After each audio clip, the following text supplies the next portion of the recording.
Oke, teman-teman, shalom semua. Nah, hari ini kita bahas topik yang menarik juga, menurut saya setidaknya.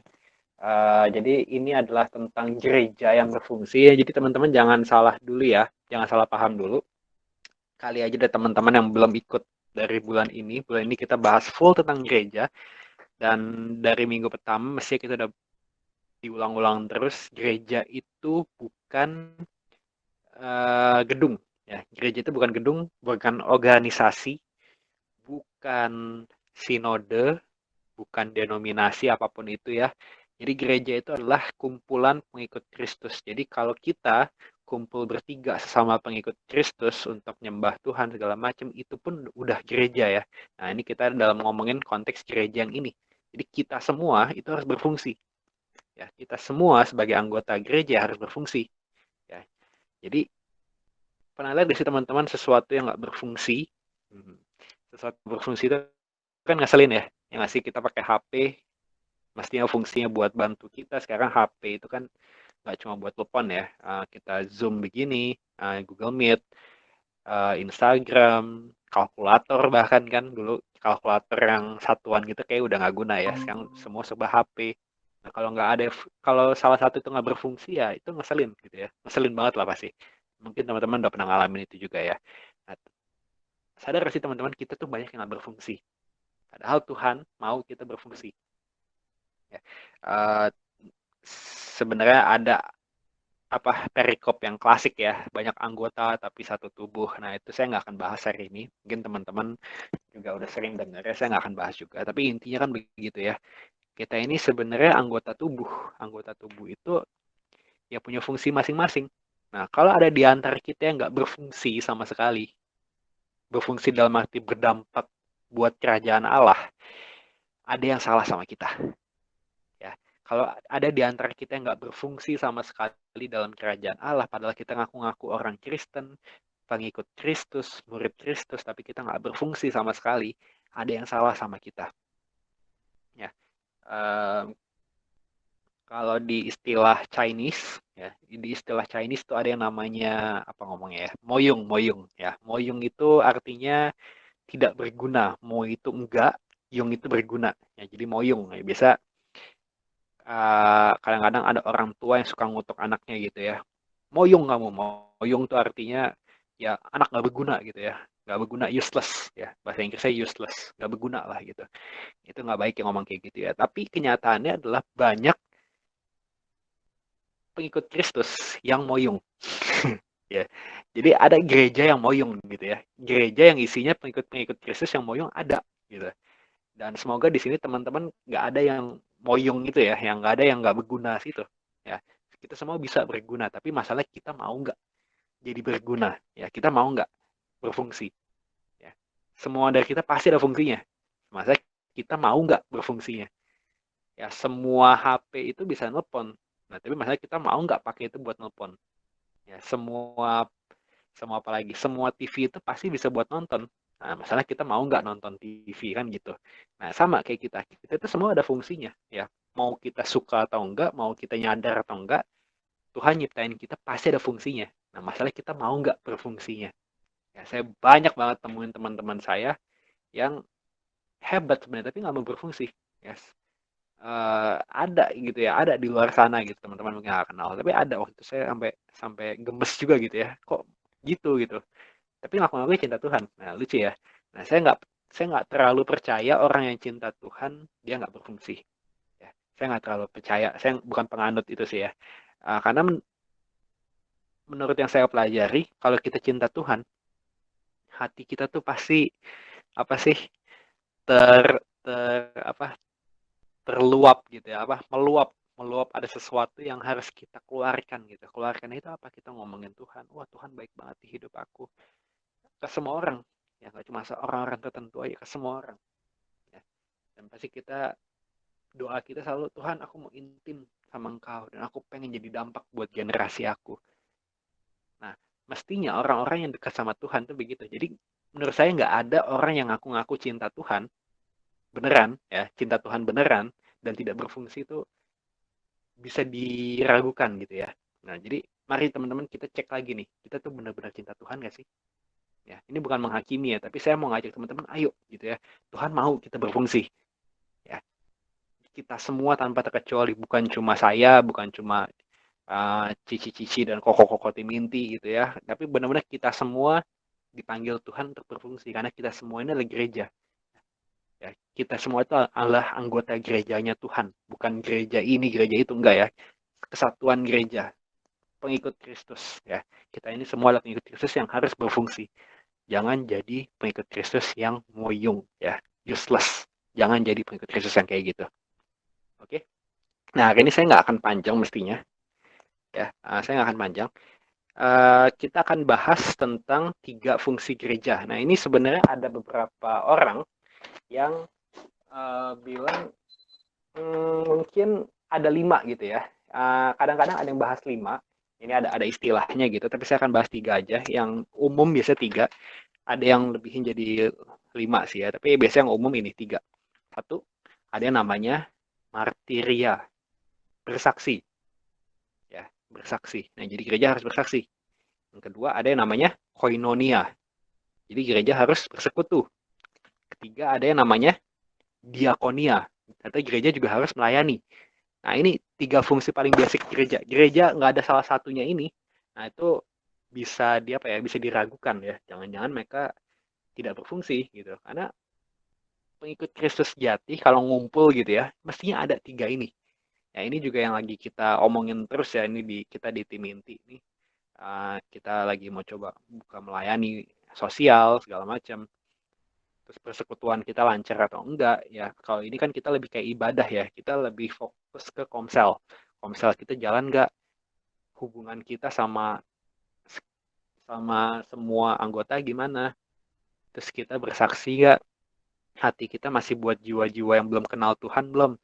Nah, ini ya mestinya gereja itu 3 hal ini nih harga mati ya, harga mati gitu ya.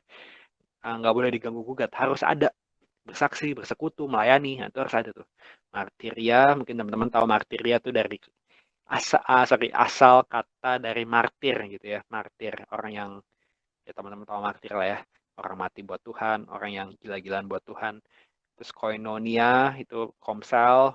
Diakonia, mungkin teman-teman tahu kata diaken. Ya, diaken itu pelayan. Nah, diakonia atau arti melayani gitu. Nah, kita kan cuma akan bahas 3 ini, nggak panjang mesti ya. Kayaknya saya nggak sampai 30 menit mungkin. Kita lihat aja ya berapa lama ya. Nah, tapi nggak panjang kok, tenang aja. Pertama, martiria. Ya, martiria bersaksi. Nah, bersaksi ini ada 2 ya, ada 2 kategori yang saya bagi. Ya. Bersaksi itu pertama, kita itu harus menginjil. Menginjil dalam arti kita memenangkan jiwa yang belum kenal Tuhan Yesus. Ya. 1 Korintus 9 ayat 16, karena jika aku memberitakan Injil, aku tidak mempunyai alasan untuk memegahkan diri, sebab itu adalah keharusan bagiku. Nah, celakalah aku jika aku tidak memberitakan Injil. Saya pernah ngomong kayak gini, bukan karena baca, tapi waktu itu pertama kali saya dapat panggilan saya lihat penglihatan. Ya, saya lihat penglihatan ada banyak orang jatuh di depan saya dapat melihat itu, jadi saya di jurang, di atas pinggiran jurang gitu ya. Di atas pinggiran jurang ini saya lihat banyak orang jatuh dari jurang itu, dan mereka pas ngadep ke atas, saya di sini, mereka pas jatuh di sini, mereka lihat mata saya. Ya, itu saya dapat penglihatan itu. Mereka melihat mata saya dengan tatapan kayak, kenapa kamu nggak tolong saya gitu. Nah, itu saya muntah 3 kali dalam sehari, muntah angin doang. Saya shock berat ya. Nah, sampai sekarang saya masih belum bisa lupain, matanya itu tajam sekali. Dan itu akhirnya itu pertama kali saya dapat panggilan saya. Oke, saya tahu ya, emang sebenarnya udah mesti kita semua tahu ya. Emang panggilan kita itu untuk menginjil, jadikan semua bangsa murid Tuhan Yesus, jadi penjala manusia ya, itu ayat-ayat klasik. Mungkin kita semua tahu ya, tapi saya benar-benar waktu itu saya muntah 3 kali angin doang. Dalam hati saya langsung refleks ngomong gini, celakalah aku jika aku nggak menginjil. Gitu.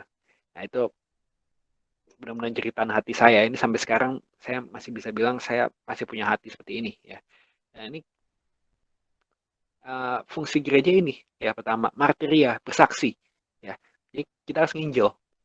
Nah, kalau kita nggak menginjil, ada yang salah sama kita. Apalagi kita ngaku-ngaku pengikut Tuhan ya. Menginjil itu menurut saya nggak perlu diajarin ya. Jujur aja menurut saya nggak perlu diajarin. Kenapa? Orang yang cinta Tuhan pasti dia akan ngomongin Tuhan, dan kalau ngomongin Tuhan pasti ujung-ujungnya akan menginjil ya. Ini sering dipakai perumpamaannya, teman-teman baru makan apa, misalnya martabak gitu ya, teman-teman baru beli martabak paling enak di kota teman-teman, biasanya teman-teman akan norak kan, norak nggak sih, misalnya bilang ke teman-teman kita gitu, wih enak banget nih martabak, harus cobain, enak banget ya. Sama kita sama kasih Tuhan juga mesti begitu. Ketika kita ngalamin kasih Tuhan, kita mesti akan norak ya, norak sama kasihnya Tuhan. Itu udah menginjil ya, itu udah menginjil. Menginjil itu nggak susah kok, nggak perlu kita uh, ajarin teologi gitu ya. Ya teologi bukan nggak penting, ya penting, saya nggak bilang teologi nggak penting, tapi kalau ada orang yang belum kenal Tuhan kita ajarin teologi setengah macem, pusing dia ya, kasihan dianya, dia nggak ngerti juga kita mau jelasin ayat ini ayat itu, ya ayat yang basic-basic aja lah. Tapi kalau kita sampai wah kitab ini begini panjang lebar gitu ya, dia kan pusing sendiri, kita kayak kuliahin dia.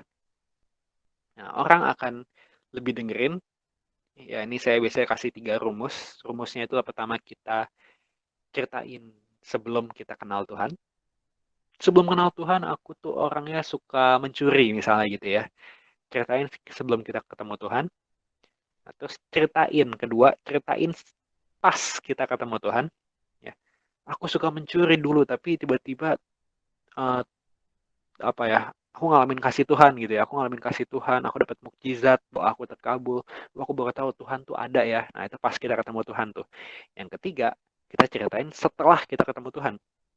Yes. Aku dulu suka mencuri, terus tiba-tiba Tuhan nyatain kasihnya buat aku dapat mukjizat tuh, aku dikabulin. Wah, setelah itu wah, aku nggak pernah mencuri lagi ya. Mencuri sedikit aja, aduh aku tuh hati udah gak enak banget, akhirnya aku balikin semua yang aku curi selama ini, misalnya begitu ya, petobatannya ada. Nah, orang akan lebih dengerin kalau kita cerita 3 itu, teman-teman. Itu udah menginjil ya. Kita ceritain sebelum ketemu Tuhan, pas kita ketemu Tuhan, dan sesudah kita ketemu Tuhan ya, itu udah menginjil. Nah, itu martiria ya.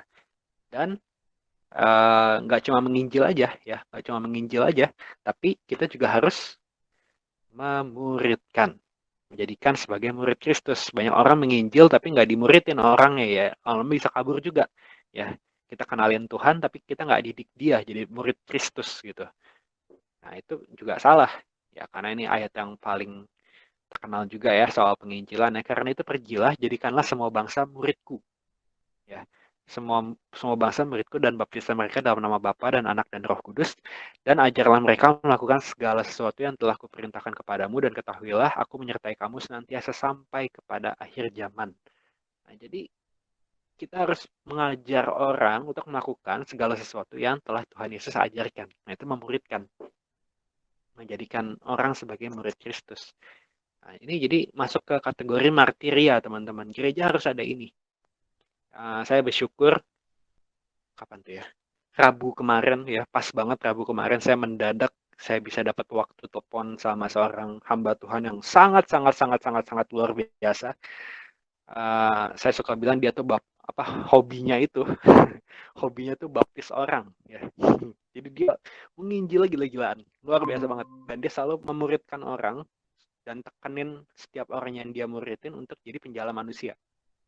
Ya itu luar biasa banget ya. Itu 1 jam saya ditegur sama dia. Saya nggak dinasihatin loh, saya ditegur gitu ya.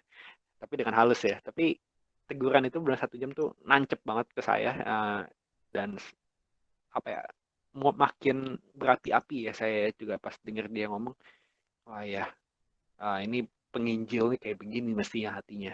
Kayaknya saya sudah berkurang ya. Jadi kemarin saya juga bilang ke Tuhan, oke saya tobat. Ya, saya harus melayani jiwa-jiwa lebih lagi. Saya harus memuridkan orang lebih lagi. Ya, menjadi penjala manusia dan menjadikan orang sebagai penjala manusia juga. Nah, itu misi kita, teman-teman. Ya, misi kita semua tanpa terkecuali. Kalau kita ngaku-ngaku ikut Tuhan, ya misi kita itu jadi penjala manusia dan mendidik orang supaya jadi penjala manusia lagi. Jadi banyak kan penjala manusianya kan. Dan menariknya kata penjala manusia, teman-teman. Kalau teman-teman tahu yang namanya jala ikan, jala ikan itu nggak bisa sendirian. Ya, ngangkat jala itu tuh harus sama-sama. Minimal berdua bisa nggak ya? Mungkin bertiga malah ya. Setahu saya sih nggak bertiga deh kayaknya. Berdua mungkin bisa, tapi kalau kuat banget gini kayaknya ya. Kayak bertiga deh kalau nggak salah. Tapi intinya itu bukan pekerjaan sendirian ya. Jadi makanya penting banget juga kita bersaksi. Ya, pertama kita bersaksi, kita menginjil dan memuridkan. Ini penting banget. Teman-teman harus kalau mau jadi gereja yang berfungsi ya, tadi ya, pertama kita harus bersaksi, yaitu menginjil dan memuridkan. Lalu karena kita harus jadi penjala manusia, dan ingat, penjala manusia itu nggak boleh sendirian. Nah, makanya kita harus bersekutu. Ada yang namanya koinonia. Oke, koinonia, bersekutu. Ya, kalau kita memperkenalkan orang kepada Tuhan, orang itu kita nggak boleh biarin sendirian. Ya, nggak ada ayat di mana Tuhan mau kita hidup sendirian tanpa bantuan orang. Ya, sejauh yang saya tahu nggak ada tuh ayat kayak gitu. Sejauh yang saya tahu ya, kalau ada yang tahu mungkin boleh kasih tahu saya ayatnya di mana. Sejauh yang saya teliti sih nggak ada ya. Uh, Intinya Tuhan mau kita bersekutu. Ya, minggu lalu Cisiska udah jelasin ya, Paulus itu pun awalnya sendirian.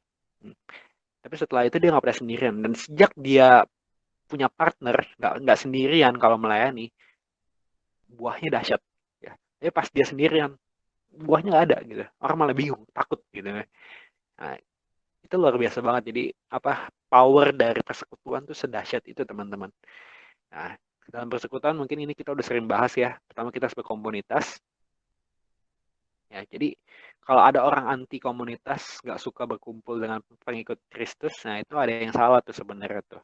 Nah, tapi nggak boleh berkomunitas itu dalam arti, oh iya ketemu tiap minggu rajin, tapi cuma makan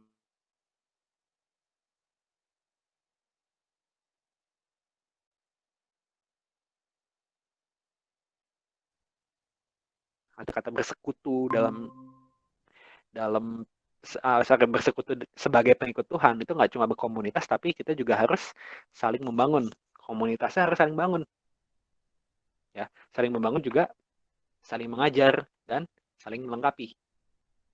Nah ini, jadi persekutuan itu harus kayak gini teman-teman, ya, berkomunitas, ya, nggak, jangan sendirian, jangan pernah sendirian.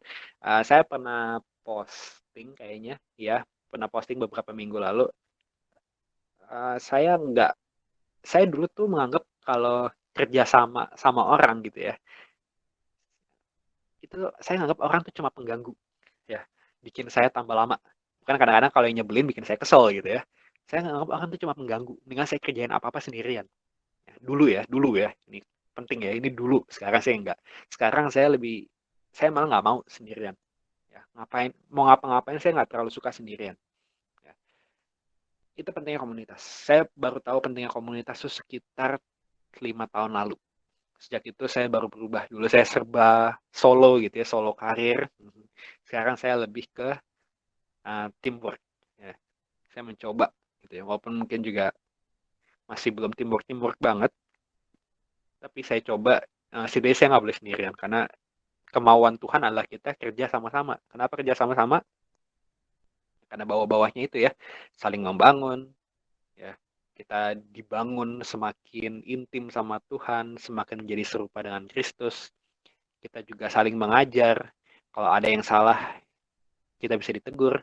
Kalau sendirian, siapa yang negur gitu kan? Dan mungkin ada yang tegur, tapi kita mungkin juga nggak mau dengerin. Tapi kalau satu tim, nah kita harus dengerin teguran satu tim kita ya. Terus juga saling melengkapi. Ya, ini saya sering bilang mungkin, uh, saya itu banyak kekurangan. Ya, saya banyak kekurangan. Salah satunya adalah saya nggak terlalu kuat di penggembalaan malah ya. Nah, untungnya saya punya teman-teman tim yang hampir semua kuat semua di penggembalaan. Saya tuh lemah banget di situ. Nah, itu kan melengkapi, ya, melengkapi. Tapi mungkin juga apa yang jadi kekuatan saya mungkin jadi kelemahan teman-teman saya. Nah, jadi saya ngisi ngisi kekurangan mereka, mereka isi kekurangan saya, kayak gitu enak nggak sih? Nah, makanya kita harus berusaha ya, makanya bersekutu yang benar tuh begitu. Bukan cuma rajin datang ibadah di gereja kita tiap minggu, dengerin khotbah, pulang, atau mungkin kalau kumpul-kumpul juga cuma makan-makan, bercandaan nggak jelas gitu ya, ngomongin ngomongin apa juga nggak jelas, nggak ada saling membangunnya, nggak ada saling mengajarnya, nggak ada saling melengkapinya, nggak pernah bahas misi misi tadi ya, martiria, bersaksi, menginjil, memuridkan, nggak ada bahas-bahas itunya. Itu bukan komunitas yang baik, teman-teman. Komunitas yang baik adalah komunitas yang selalu ngarahin kita untuk kita saling membangun, saling mengajar, saling melengkapi untuk jadi penjala manusia juga ujung-ujungnya ya. Nah, jadi ini fungsi penting gereja yang kedua. Yang ketiga, diakonia. Nah, diakonia pertama kali dilakukan gereja di sini ya, dibahas full. Baca nggak sih? Baca kan? Kisah para Rasul 6 ayat 1 sampai 5.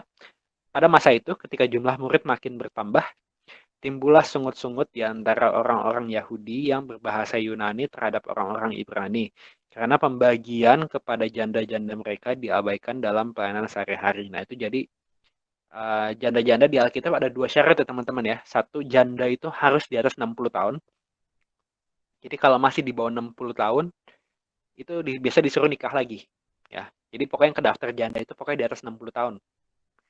Nah, terus kalau misalnya janda 59 tahun itu disuruh nikah lagi tetap masuk. Saya juga nggak tahu sih. Belum pernah teliti sampai ke situ ya. Pokoknya intinya kalau di Alkitab ditulisnya janda itu harus di atas 60 tahun. Ya. Lalu itu syarat pertama ya, harus di atas 60 tahun. Syarat kedua adalah janda harus miskin. Ya, jadi kalau janda tapi kaya, mau di atas 60 tahun tapi kaya gitu ya, itu nggak kehitung janda. Ya, jadi janda itu harus di atas 60 tahun, nggak punya suami, dan miskin. Ya, nggak boleh kaya. Ya, jadi pembagian kepada janda-janda ini karena mereka orang-orang miskin. Ini pelayanan sosial jadi ya, apa panti jompo mungkin gitu ya. Nah, pelayanan pembagian kepada janda-janda mereka diabaikan dalam pelayanan sehari-hari. Terhubung dengan itu, kedua belas rasul itu memanggil semua murid berkumpul dan berkata, kami tidak merasa puas karena kami melalaikan firman Allah untuk melayani meja. Wah, itu jadi ada ya firman Allah untuk melayani meja. Nah, kita sebenarnya harus melayani meja. Ini saya juga, bukan saya, sorry. Kita, tim inti juga lagi berusaha ya menjalani di sini. Karena kita belum udah pernah lakuin, tapi belum ada yang ya ini nasihat dari mentor kita ya, Pastor Ferry. Nasihatnya adalah kalau pelayanan sosial jangan yang cuma kasih sekali lalu kita nggak kasih lagi ya. Hindari yang kayak gitu nggak apa-apa sih, tapi hindari yang kayak gitu lebih baik. Kita konsisten di satu tempat kita bantu terus tempat itu gitu. Jadi kita lagi mengusahakan itu juga ya. Nanti teman-teman mungkin akan dapat flyer, kita nanti akan bantu panti asuhan, adalah satu panti asuhan nanti ya, yang belum nanti akan diumumin suatu saat entah kapan itu. Tapi dalam waktu dekat kok ya. Nanti teman-teman akan tahu. Teman-teman kalau mau terlibat juga boleh. Lalu karena itu saudara-saudara pilihlah 7 orang dari antaramu yang terkenal baik dan yang penuh roh dan hikmat supaya kami mengangkat mereka untuk tugas itu dan supaya kami sendiri dapat memusatkan pikiran dalam doa dan pelayanan firman. Usul itu diterima baik oleh seluruh jemaat, lalu mereka memilih Stefanus. Nah, ini Stefanus ini jadi martir pertama, kalau teman-teman tahu. Seorang yang penuh iman dan roh kudus. Dan Filipus, Prochorus, Nikanor, Timon, Parmenas, dan Nikolaus. Seorang penganut agama Yahudi dari Antioquia. Nah, gitu teman-teman. Jadi ada namanya pelayanan meja, pelayanan sosial. Jadi tata gereja pun tata di salah satu fungsi gereja adalah ini, pelayanan sosial ya. Nah, ini yang saya mungkin belum terlalu jalanin dari dulu. Ya, tapi tahun ini pas saya ngerti ini, wah saya harus jalanin gitu ya. Saya harus jalanin waktu saya bilang. Tapi dari dulu emang saya punya hati untuk itu, tapi belum tahu itu harus gitu ya. Saya pikir itu ya setiap orang boleh boleh iya, boleh enggak lah. Saya pikir dulu begitu, tapi ternyata harus gitu ya. Jadi tahun ini kita juga mulai gitu ya. Nah, teman-teman, menariknya gini ya. Ini ya gimana ya? Saya akan jelasin satu hal yang mungkin sebenarnya tidak rohani. Ya, tapi ini boleh jadi bahan pikiran kita, bahan perenungan kita ya. Jadi gini teman-teman, ada kasus kayak gini, cerita bagus ya, cerita bagus. Dengerin baik-baik ya cerita ini ya. Ada seorang Kristen kaya, ya, Dia ketemu pengemis. Nah, kalau teman-teman jadi pengemis, misalnya teman-teman adalah pengemis, teman-teman akan milih duit receh atau milih 10 juta. Pasti milih yang 10 juta mestinya. Normalnya kan begitu. Akhirnya dia bilang ke pengemis ini, orang kaya, orang Kristen kaya ini bilang ke pengemis ini, saya nggak mau kasih kamu duit receh. Dan saya nggak mau kasih duit kamu sama sekali lebih tepatnya. Tapi saya mau minjemin kamu uang. Saya mau pinjemin kamu uang 10 juta. Jadi ngomong ke pengemis gitu. Ya, pengemisnya mikir dong, wah 10 juta. Ya nanti aku terima aja terus aku kabur deh. Nah, pengemisnya udah mikir begitu.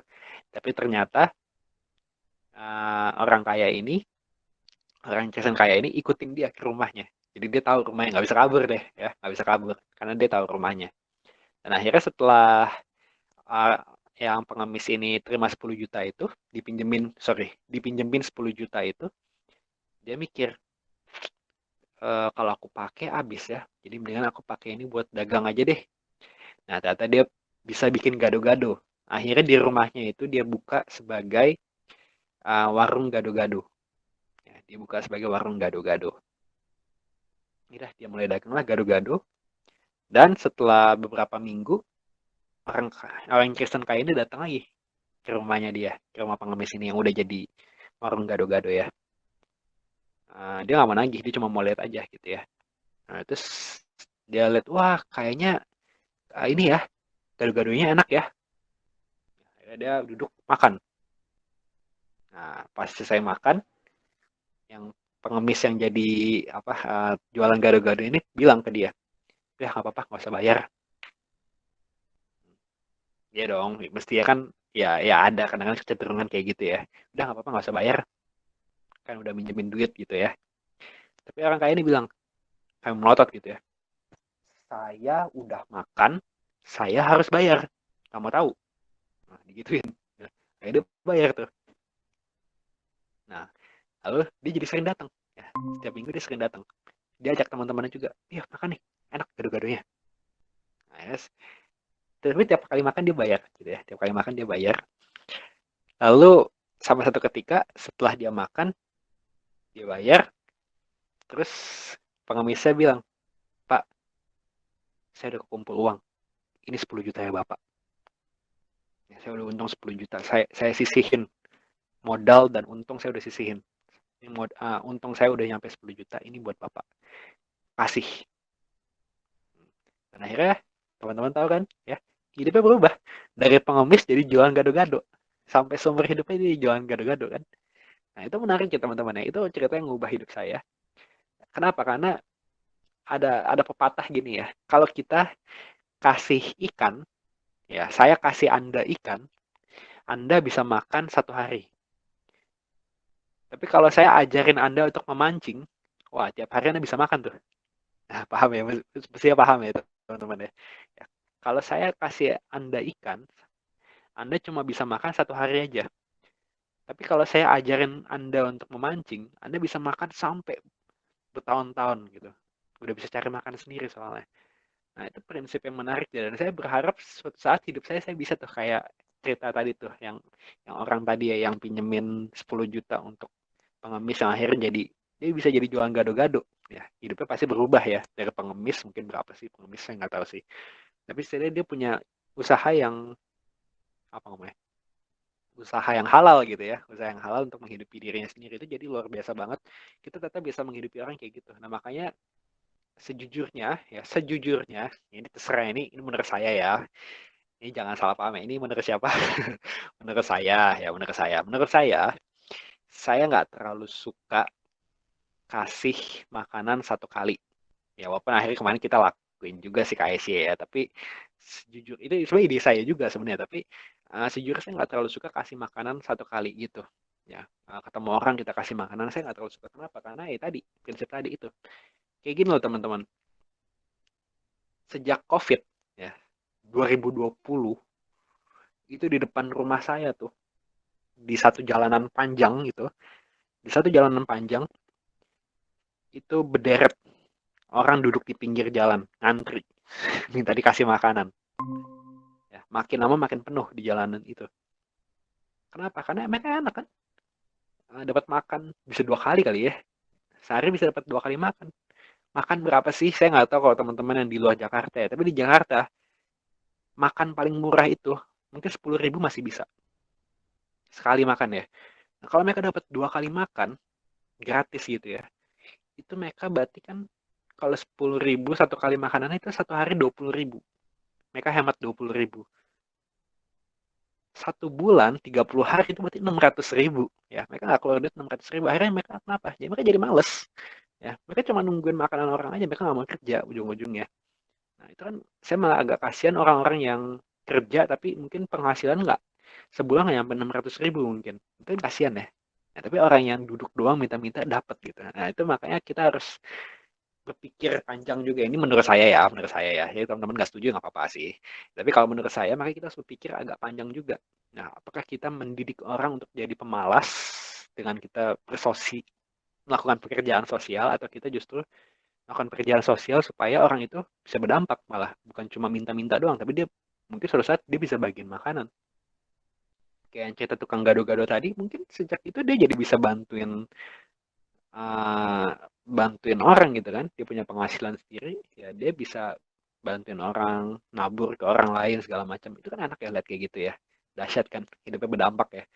Nah jadi kita harus itu teman-teman ya, ini kita, ya ini saya ngajak renung aja sih ya, jangan sampai kita membuat orang jadi malas ya. Ini yang Paulus pernah bahas juga ya, Paulus di kitab Tesalonika pernah bilang kalau nggak mau kerja janganlah ia makan. Kenapa? Karena banyak orang kayak gitu tuh ya, banyak orang kayak gitu yang mau minta-minta doang, nggak mau makan.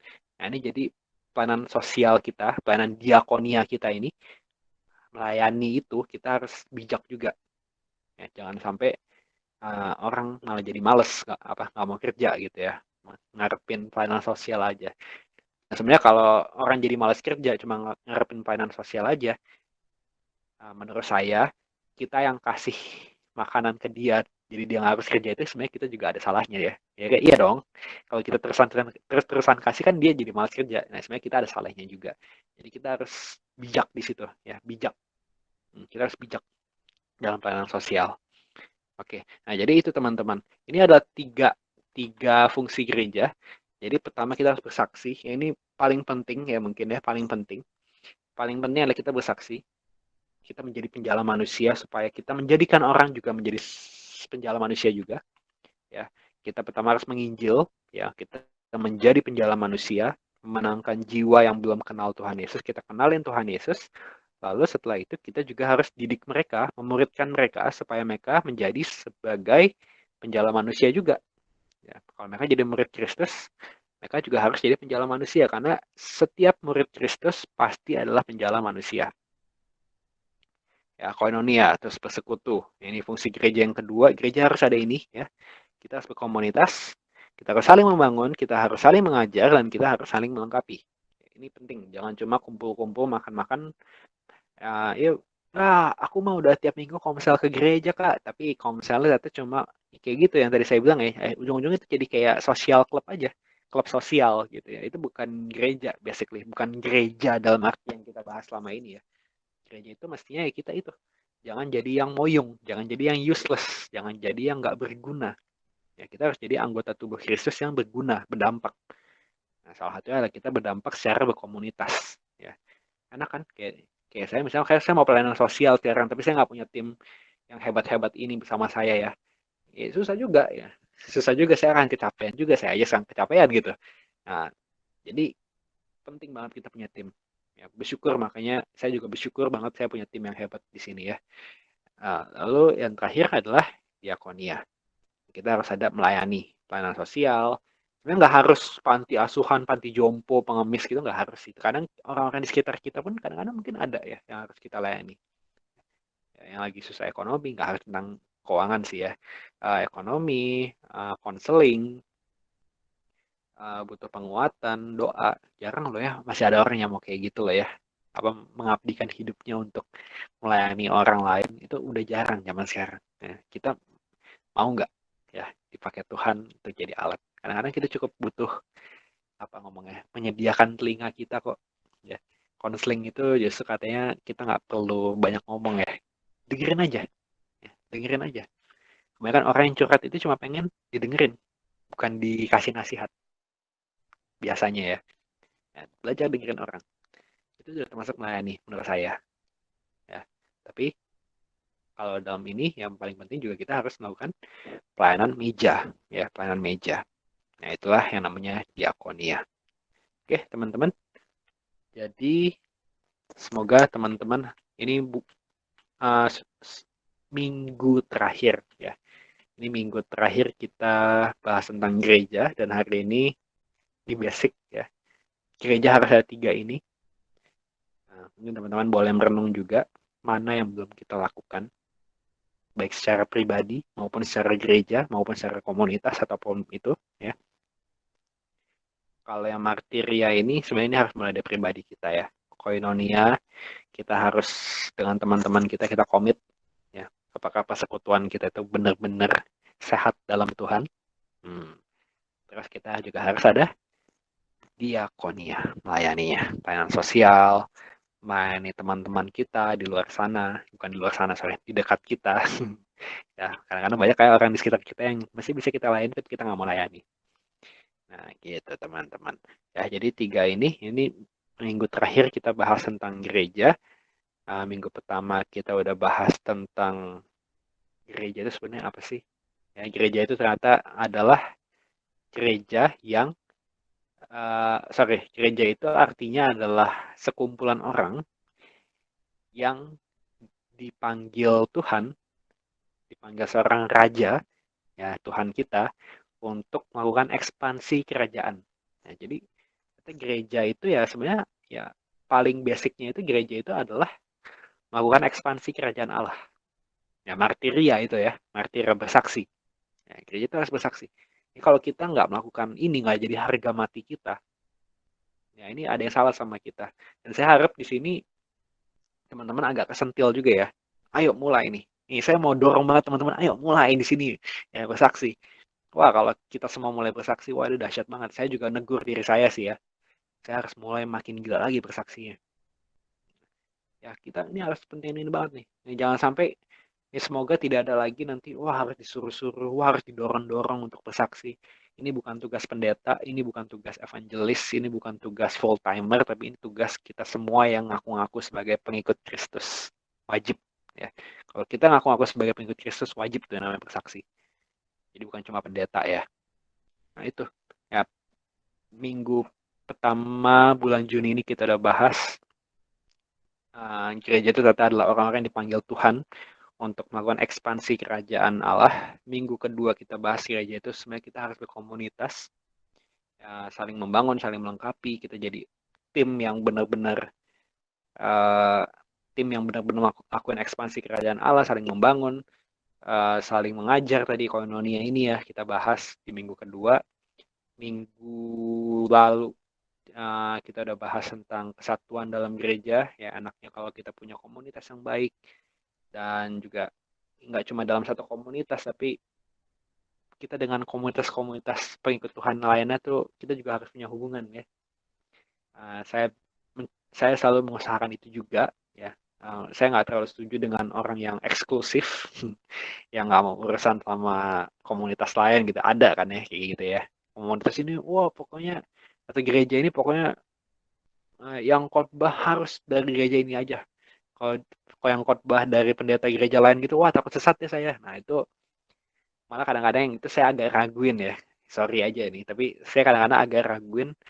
Biasanya orang yang terlalu eksklusif seperti itu, mereka takut sesat. Alasannya sih takut sesat ya, tapi takutnya, ternyata mereka sendiri yang sesat takutnya. Ya iya dong, nggak ada perbandingan kan. Nggak pernah hubungan sama orang lain. Nah, otak kita kan pikiran kita kan terbuka ketika kita berhubungan dengan orang yang beda gaya sama kita gitu ya, beda gaya sama kita. Jadi kita harus punya hubungan ya. Pokoknya semua gereja Tuhan harus bersatu lah. Ya. Caranya boleh beda-beda tapi tetap harus ada kesatuan di semua gereja. Gereja merek apapun itu ya. Lalu yang ketiga ada yang namanya yang terakhir kita hari ini bahas ini martiria, koinonia, diakonia. Semoga teman-teman kalau teman-teman ada yang belum ikutin dari minggu pertama ada di YouTube kayaknya. Di YouTube teman-teman boleh nonton. Tapi ini intinya teman-teman nggak boleh salah lagi tentang konsep gereja. Ya, kita nggak boleh salah lagi tentang konsep gereja. Gereja itu adalah kita semua, bukan gedung, bukan organisasi, bukan badan hukum, tapi gereja itu adalah kita semua orang-orangnya, ya orang-orang yang ngikut Tuhan dan berkomunitas, itulah kita. Gereja, gereja adalah kita semua. Dan ini, ya, intinya adalah ini, kita harus bersaksi. Bersaksi ini dalam urusan ekspansi kerajaan Allah, memperluas kerajaan Allah, menjadikan semua orang warga kerajaan Allah, memperkenalkan orang kepada Tuhan. Lalu kita harus bersekutu dan kita harus melayani. Oke, itu aja teman-teman. Semoga teman-teman dapat sesuatu hari ini dan mulai ya. Jangan nggak mulai ya. Dan semoga ke depannya nggak perlu lagi diingetin, ayo kamu harus mulai bersaksi ya. Nggak perlu, semoga nggak ada lagi omongan kayak gitu. Jadi ayo teman-teman renungin sama Tuhan hari ini. Tuhan, aku mau bersaksi. Tuhan, aku mau bersekutu. Tuhan, aku mau melayani. Karena kalau kita nggak lakuin 3 hal ini, satu aja kita nggak lakuin, sebenarnya kita udah termasuk sebagai yang moyong tadi ya. Useless, nggak berguna, nggak berfungsi. Kita bisa berfungsi, ya jangan bilang, oh saya nggak ada fungsi. Nggak gitu ya. Kita tuh udah ada fungsinya, tapi kita mau nggak berfungsinya, itu kan beda ya. Bisa berfungsi dengan mau berfungsi itu dua hal yang beda ya. Banyak orang yang semua orang bisa berfungsi, tapi belum tentu kita mau berfungsi. Di hari ini saya berdoa teman-teman semua, hari ini teman-teman mau dipakai Tuhan untuk berfungsi, teman-teman mau melayani jiwa-jiwa yang belum kenal Tuhan supaya kenal Tuhan lebih lagi. Ya, itu jadi prioritas hidup kita. Kemanapun kita pergi, setiap detik hidup kita punya prioritas kayak gitu. Dan akhirnya kita benar-benar jadi keluarga kerajaan Allah yang dahsyat dan memperluas daerah kerajaan Allah ya di Indonesia, bahkan sampai ke bangsa-bangsa nanti. Amin.